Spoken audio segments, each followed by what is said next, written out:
It started with a smirk. Alan Dershowitz adjusted his tie, leaned forward just enough to catch the moderator's eye, and delivered what he thought was the final blow. His voice, calm, polished, coated in condescension. "You know, Representative Crockett, there's a difference between passion and competence, and I think, tonight, you've reminded us of that." A few in the audience chuckled, a low, nervous kind of laugh, the kind that asks permission. Crockett didn't blink. For a moment the lights seemed hotter, brighter, the kind that exposes flaws. Dershowitz leaned back, satisfied, his hands folded like he'd already won, but the air had shifted.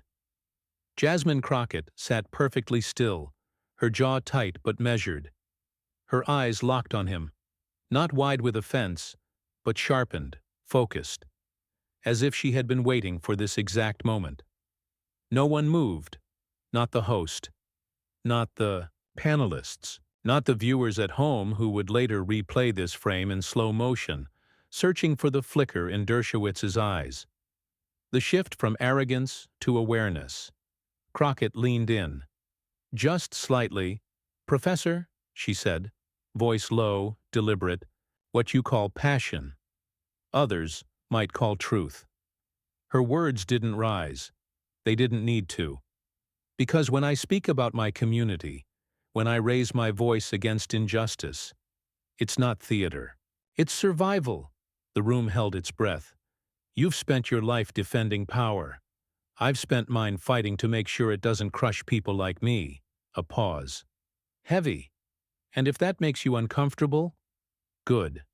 Dershowitz stared. His mouth tightened. For once he had no interjection, no retort wrapped in precedent or Latin. Because in that moment it was clear. The room wasn't with him anymore. It was with her. And before he could pivot, deflect, or reassert control, Jasmine Crockett began. What would become the most replayed 2 minutes of the debate? But no one expected what came out of her mouth next. Before the debate ever began, the internet was already on fire. Clips had leaked. TikToks with captions like, "She's about to drag him with receipts," racked up 500,000 likes before the first handshake. On X, hashtags trended. Crockett vs. Dershowitz, you old guard vs. new fire. People weren't just watching, they were waiting. Waiting to see if this rising voice from Texas could hold her own against a man whose legal mind had been canonized in lecture halls and courtroom lore. Alan Dershowitz was no ordinary opponent. For decades, he was the untouchable, the sharpest defense on the most controversial cases, a fixture on cable news, a walking encyclopedia of constitutional law. To many, he represented the very idea of American legal genius, calculated, composed, unbeatable. But genius can cast a long shadow, and in that shadow, Jasmine Crockett stepped onto the stage. A first-term congresswoman, black, Southern, loud when necessary, calm when it counted, with no Ivy League pedigree and no patience for the kind of polite suppression that often hides behind words like decorum. To some it seemed like a mismatch, a legend versus a rookie, a Harvard name versus a grassroots voice, but to millions tuning in, it was something else entirely. It was generational justice squaring off against institutional preservation. It was the living embodiment of what so many Americans feel every day, that no matter how qualified, how prepared, or how principled you are, there's always someone with more power trying to put you back in your place. And for once, someone wasn't having it. This moment mattered because it was never just about two people debating policy. It was about who gets to own the room, who's allowed to speak with force and not be labeled angry, who gets praised for being smart versus who gets dismissed as emotional. This was about the code-switching millions of Americans, do daily just to be heard without being punished. It mattered because Alan Dershowitz, whether he knew it or not, stood in for every closed door, every patronizing smile, every moment someone felt small on purpose. And Jasmine Crockett? She walked in carrying every voice that's ever been silenced mid-sentence. By the time she started speaking, people weren't just watching for entertainment. They were invested, because they saw themselves in her, nervous but ready, underestimated, but undeterred. And they saw the room, the moment, the institution, and wondered, will she crack under pressure, or will she finally crack the ceiling? Because what happens next changes how millions see power in Washington. For decades, Alan Dershowitz sat atop the legal Olympus. A Harvard professor by 30, a courtroom celebrity by 40. He didn't just write the book on constitutional law, he wrote dozens. His voice could fill a lecture hall, silence a courtroom, and dominate a CNN segment with the flick of a finger. He was the legal world's undisputed lion, revered, feared, and relentlessly strategic. To his admirers, he was the ultimate defender of civil liberties, a First Amendment absolutist, the guy you called when you were innocent, or when you really needed people to believe you were. To his critics, he was something else entirely. The man who defended O.J. Simpson, who stood beside Jeffrey Epstein, who argued that morality didn't belong in the courtroom, only law, always technical, always precise, and always a little too comfortable siding with the powerful. Over time, the world changed. The institutions that once defined truth began to crack under the weight of public scrutiny. And where others evolved, Dershowitz doubled down. He still wrote op-eds and appeared on television, still demanded reverence, but his defenses felt colder, more mechanical, less connected to lived experience, and more tethered to the preservation of legacy. He knew the Constitution like it was muscle memory, but somewhere along the way, he forgot what it was meant to protect. And there were signs. Interviews where he interrupted female guests mid-sentence, lectures where he casually dismissed social justice as emotional rhetoric, podcasts where he equated identity politics with legal relativism. He spoke with conviction, but increasingly it sounded like the kind born from distance, not empathy. Still, people listened. They always listened. Because when Alan Dershowitz talked, rooms quieted. He was used to that. He was comfortable in that silence, the kind that confirms dominance, not dialogue. And so when he took his seat across from Reppers Jasmine Crockett, he wasn't preparing for a challenge. He was sharpening old claws, expecting an easy spar, a teachable moment, a chance to remind the world why he'd once been called the smartest man in any room. He scanned the setup like a courtroom. She would speak. He would rebut. She'd lose track. He'd offer a precedent. She'd get flustered. He'd look dignified. Game over. But there was something different about this room. Something unfamiliar. In the way the audience leaned in when she spoke. He didn't see it yet. He was still convinced it was his to control.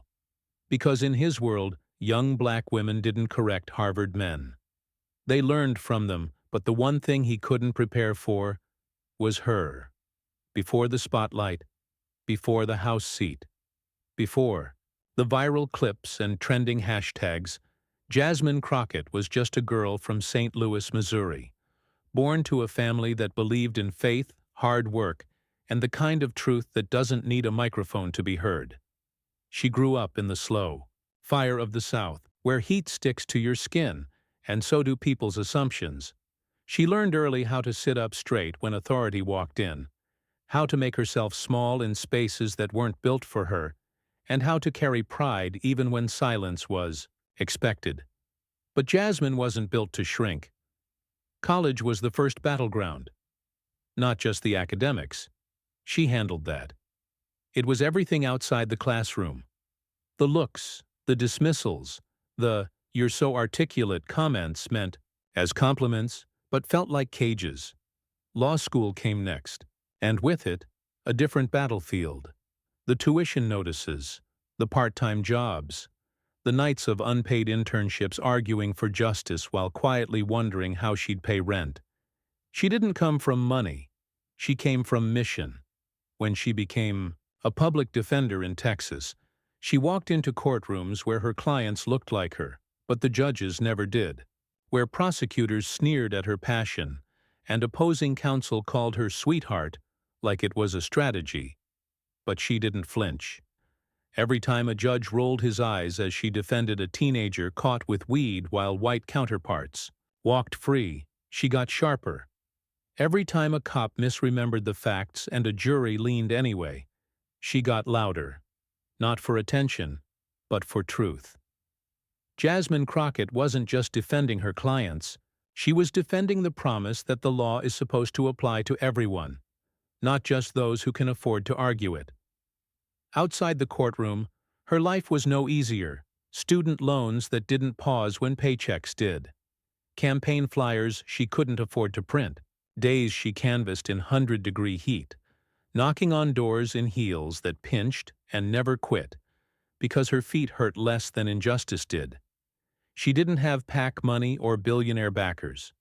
She had folding tables, volunteers, and the kind of grassroots grind that turns neighborhoods into districts and voters into believers. When she ran for Congress, people said she was too loud, too bold, too unfiltered. But that was the point, because every time she got told to smile more, she remembered the women who never got the chance to speak at all.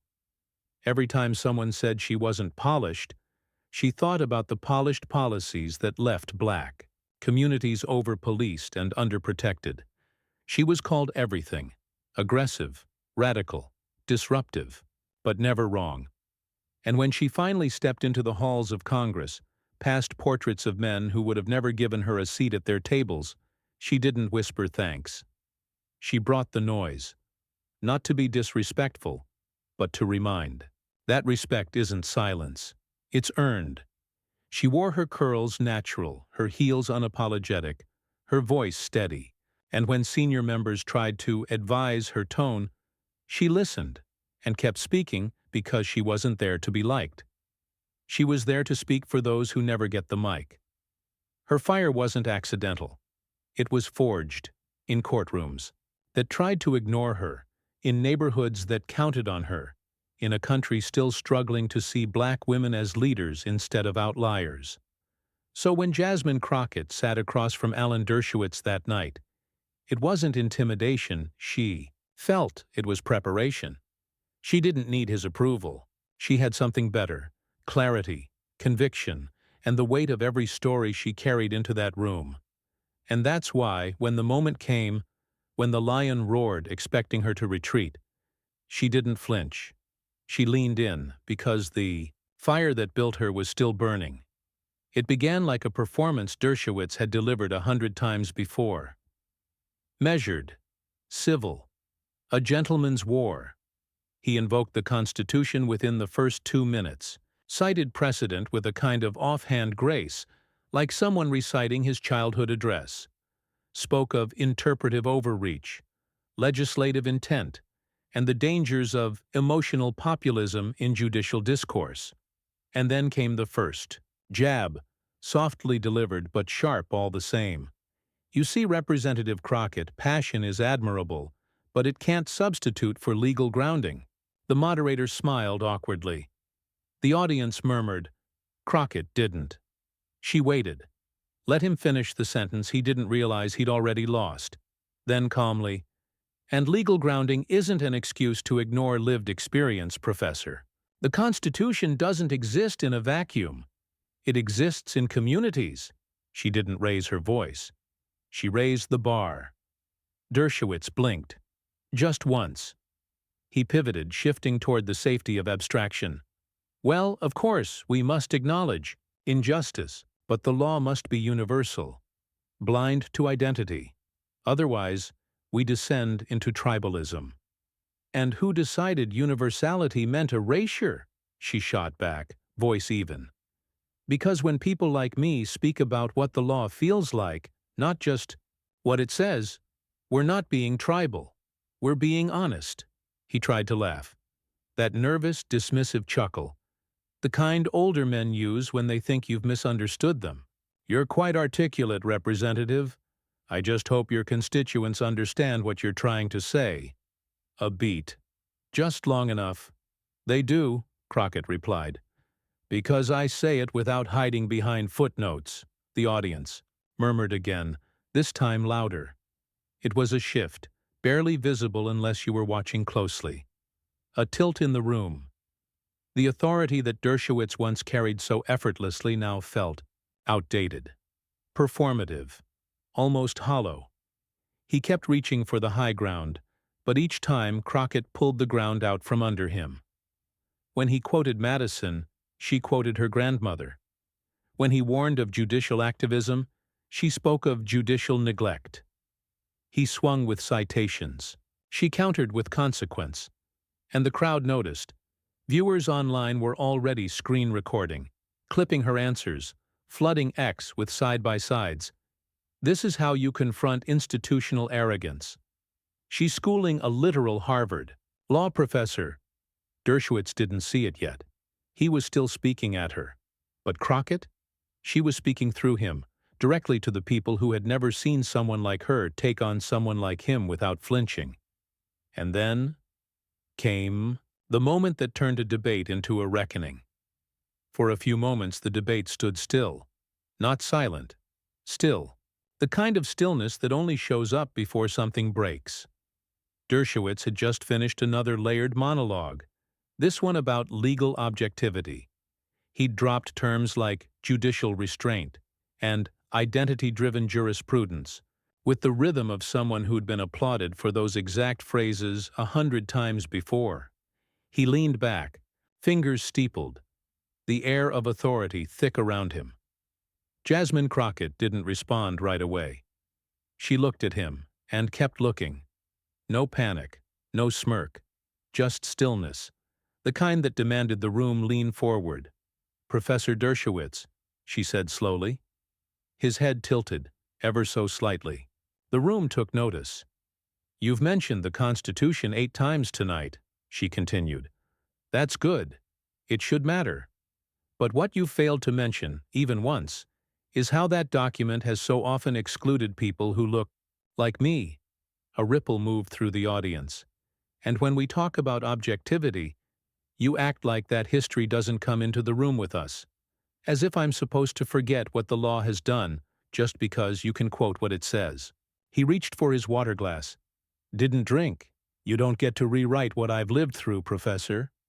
That came from the back. One voice, but it was enough to shake the tension loose. Crockett leaned forward now, not for effect, but because she was stepping into her truth. You talk about legal precedent like it was written in stone, but much of that precedent was written by men who didn't believe I had the right to vote, let alone speak in rooms like this. Dershowitz opened his mouth. She raised a hand, not to silence him, but to continue. And let's talk about tone.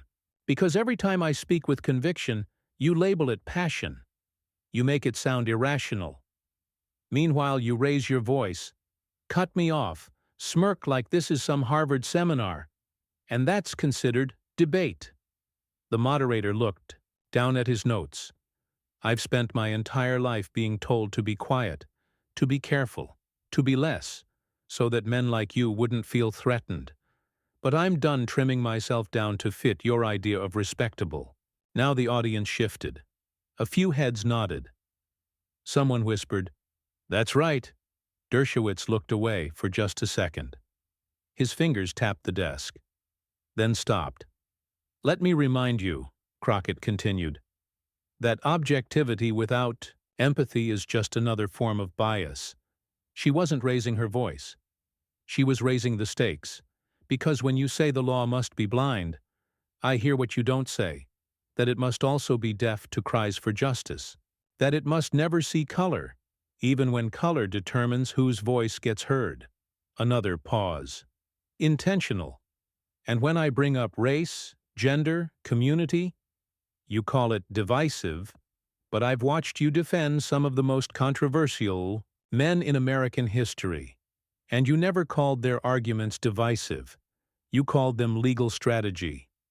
She turned her full body toward him now. So why is it strategy when they do it, and sentiment when I do? He didn't answer. Because there was no answer. Not one that wouldn't prove her point. She let the silence sit. Professor Dershowitz, I came here knowing exactly who I'd be sitting across from. I knew your record. I knew your resume. I also knew your reputation. A beat. But I didn't come here to impress you. Another beat. I came here to represent every person who has been told that their pain was anecdotal, that their truth was inconvenient, that their lived reality wasn't rigorous enough to be taken seriously. He adjusted his notes. His voice hadn't returned. And let me tell you something, Professor, she said, her voice now soft but unmistakably firm. Respect isn't earned by citations, it's earned by listening. And tonight, you didn't. The room exhaled as if it had been holding breath the entire time. Dershowitz looked down, then up. He opened his mouth, but the moderator jumped in. Too quick, too conveniently. We'll move to closing statements, but no one cared. The clip was already going viral. The freeze frame of Crockett, mid-sentence, eyes unshaken. The awkward turn of Dershowitz's mouth. The caption beneath the video, "She didn't come to play professor, she came to teach."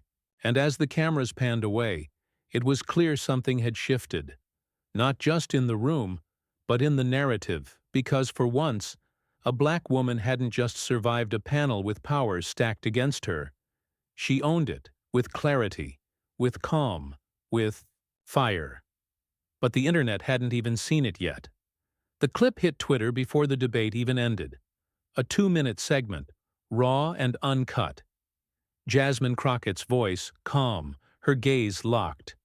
The moment she said, "You don't get to rewrite what I've lived through, Professor." By the time she left the building, her name was the #1 trending topic in the country. Crockett clapped back. It started with a few stunned posts. "Did y'all see that?" She ate and left no crumbs.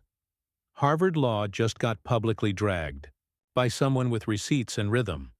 Crockett just spoke for every woman who's ever been talked down to in a meeting. Then came the TikToks. Clips looped with zoom-ins on Dershowitz's face as she spoke.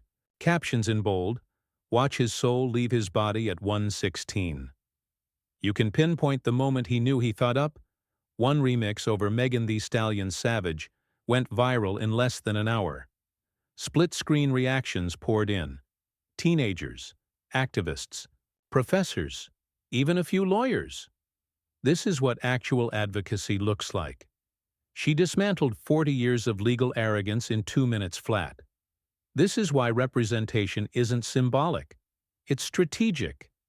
Instagram flooded with story, shares, screenshots of her words, stylized in pastel fonts and typewriter letters, began circulating like mantras. Objectivity without empathy is just another form of bias. Respect isn't earned by citations, it's earned by listening. Reddit threads dissected the moment frame by frame. Look at his hand twitching. That's the paper shuffle of a man who just got out-argued. She didn't just win, she changed the terms of the debate. How do we get her to teach a masterclass on political grace under fire? Cable news tried to catch up. One network spun it as an emotional outburst. Another called it an impressive but overly passionate performance. But those clips were ratioed into oblivion. The people weren't waiting for analysis. They were the analysis. Even celebrities chimed in. A-list actresses shared the video with captions like, "This is leadership." A Grammy-winning artist tweeted, "Put her on the ticket. I'm not kidding." By noon the next day, Crockett had gone from niche rising star to household name. The local news station in Dallas ran a primetime special on her. Teachers played the clip in high school civics classes. One nonprofit launched a scholarship fund in her name. It reached 75K by midnight. Meanwhile, Dershowitz stayed quiet. No follow-up interview. No clarifying op-ed. No post-debate victory lap. For a man who built his brand on being unshakable, the silence was deafening. And yet, The internet was louder than ever. What happened on that stage wasn't just a viral moment. It was a realignment because millions saw something they hadn't seen in a long time, a black woman on a national stage, calmly dismantling power, not with rage, but with truth. Not with shouting, but with precision. It hit differently because the world's seen outrage before, but this? This was something else. This was what happens when the silenced get savvy. When the overlooked don't just get loud, they get listened to.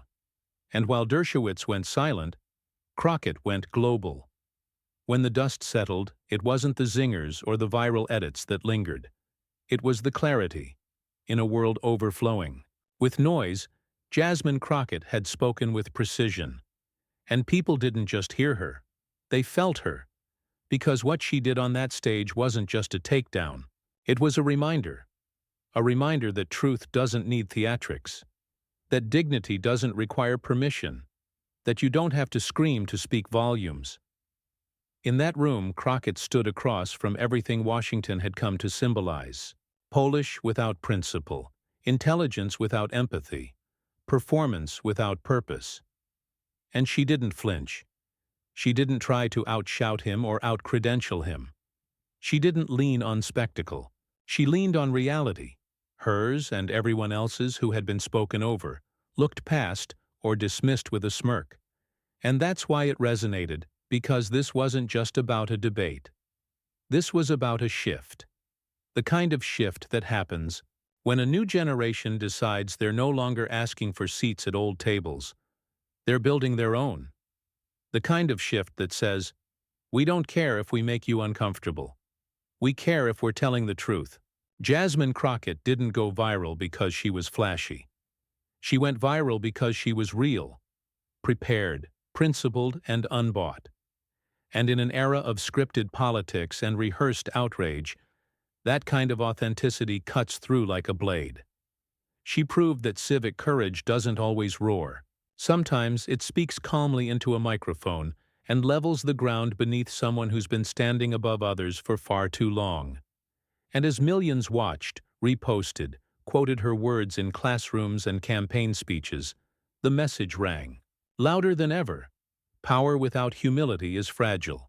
Authority without listening is obsolete. And when the old guard mocks you, you're probably onto something real. That night, Crockett didn't just defend herself. She defended a future where dignity isn't a luxury. It's a baseline. A future where identity is not something to mute, but something to mobilize. A future where truth doesn't wear a tie. It wears whatever it damn well wants and walks in like it belongs, because it does. And as the world keeps shifting, one thing is certain. The voices they tried to ignore are no longer asking to be heard. They're speaking, and we're listening. It all started with a pause. A single quiet moment where power expected obedience, and got defiance instead. From that silence came a voice that didn't shake, that didn't ask for permission, that didn't play small to make others feel large. Jasmine Crockett didn't just clap back, she stood up. For every unheard voice, every overlooked truth. Every time someone was told to sit down, stay quiet, know their place. And that moment? It didn't stay in the room.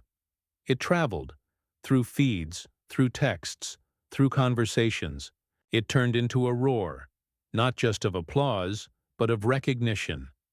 Because Crockett didn't just represent herself, she represented us. And that's why this matters. If you felt that fire, if her voice echoed something you've been holding inside, don't let it fade like this video comment with what that moment meant to you. Subscribe to stay connected to every voice fighting for something real. And share this with just one person who needs to remember. They're not alone. Because in a world that tries to buy silence, being unbought is a revolution. So, stand up, be loud, be unbought, be heard. Dignity always wins. Justice always echoes louder. Be the echo.